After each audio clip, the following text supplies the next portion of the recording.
Let's rock and roll! What up, my rock and roll fans? It's the media guy here. And well, I guess you're getting another movie review today. so, I, so today I'm gonna be sharing my thoughts on Rockin' with Judy, Jetson, which is another one of those Hanna-Barbera Superstars 10 movies. And yes, it is a bit of a shock that I went from watching Monster Dog and share my thoughts on it to watching Rockin' with Judy Jetson and reviewing it.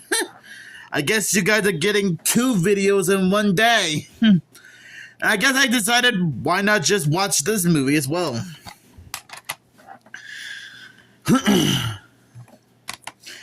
The future of rock and roll will never die, especially not on Judy Jetson's watch. Despite Father George's disapproval, Judy Jetson is totally into Sky Rocker, the biggest intergalactic rock star around. But when the teen icon announces a surprise concert run by Judy writes a super awesome song and sends it to him. And oops, the song is accidentally switched with an evil magic message from the music-hating witch, Philona Funk. Oh man. And just right off the bat, that almost sounds like a villain straight out of Gem and the Holograms. In fact, imagine if this was like a crossover with Gem and the Holograms. Anyways, bummer for Judy. Then Philona goes on one diabolical step further. She kidnaps Sky Rocker. What a buzzkill. But don't freak out yet. Judy and her friends with her brother Elroy, family dog Astro, and the music-loving aliens named Zoomies set out to save Sky themselves. Is Judy Jetson the coolest space-age teenage cartoon star ever? With songs like Gleep Glorp, Jupiter Jump, Rockin' Around the Galaxy, Shooting Star, and Surfing in Space, the feature-length animated Rockin' with Judy Jetson is a tunefully fun blast not to be surpassed. Yeah, I'm not gonna lie. This was actually a lot of fun. And it's actually like a good tribute to 1980s music. The songs do have a bit of a beat to it. The animation is pretty decent, especially for 1980s made-for-TV style. The Jetsons are still iconic now.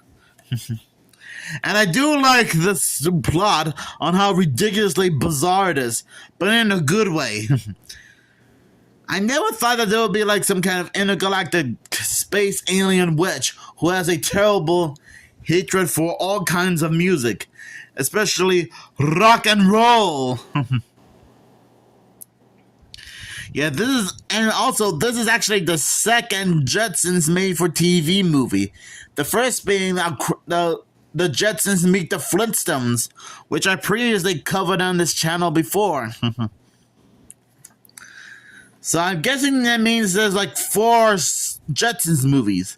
The Flintstones Meet the Jetsons, Rockin' with Judy Jetson, Jetsons the movie, and the Jetsons in WWE Robo WrestleMania. I did laugh a little bit when Judy's song accidentally got mixed up with a secret coded message, which was meant to be sent to Philona Funk. and I was like, oh no, talk about a mix up. Even Judy seemed to realize that it wasn't the song she wrote. And I guess she didn't know until later when her song got mixed up. Or talk about a complete blunder.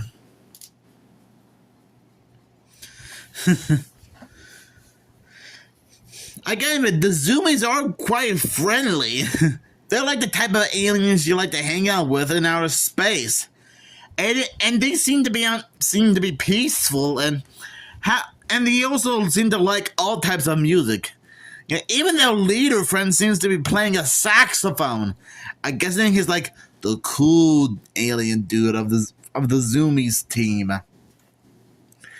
Yeah, I think the home world is Zuma Zuma, which I guess in real life that would be a made up planet. Made up planet. But in the world of the Jetsons, it does seem a bit legit to me.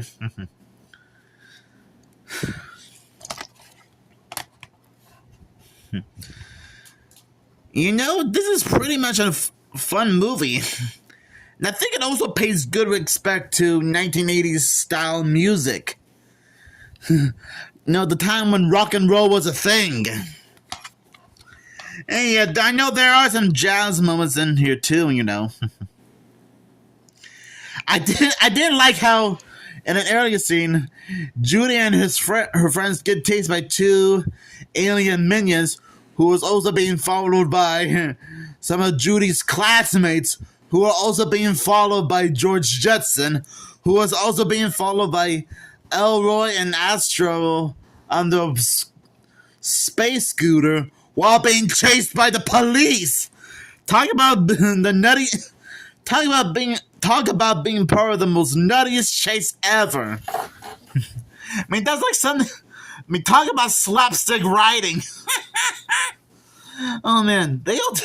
I'm telling you, they don't make slapstick like this these days. I mean, that's like the type of chase you would see in like maybe the Blues Brothers. Oh man, it's just pure comedy gold. And again, Felonial Funk's scheme is pretty strange. Wants to get rid of music. And funny enough, whenever someone mentions the word music, she goes ape poop crazy. I guessing that's like a trigger word to her. I mean, to be fair, I'm pretty sure anything can make her nuts. And remind me not to, and if she does, remind me not to say it in front of her, because she would have tried to kill somebody. Oh boy. I did like how the aftermath of the chase, Julie's classmates and George actually went to jail, and George X ended up getting fired. Because I guess it was like bad publicity for Spacely Sprockets. Despite the fact that George was trying to tell Mr. Spacely and the reporters that this was just a little mix-up, misunderstanding even, which I totally get. Oh boy. I mean, don't you guys hate it when that type of thing happens? Now, while this is a very fun movie for everyone to like, whether you're a fan of the Jetsons and Hanna-Barbera in general, or just any kind of music. Now, to be fair, it probably would have been cool if Jem and the Holograms were guest stars in this movie. Or maybe even Josie and the Pussycats. Okay, I know that either one of those characters would feel a little bit out of place and they might not serve much of a purpose, but you never know. I'm sure I'm guessing. Imagine if we lived in an alternate universe or parallel timeline where characters from Josie and the Pussycats or Jem and the Holograms appeared in this movie, Rockin' with Judy Jetson. I'm sure that probably would have blew anyone's minds. But hey, we're gonna keep dreaming, huh? So overall, I think Rockin' with Judy Jetson is a fun movie for everyone to enjoy. It still has great animation, great characters, interesting music, a very hilarious story to follow with a beginning, middle, and end. And also, it can be very enjoyable.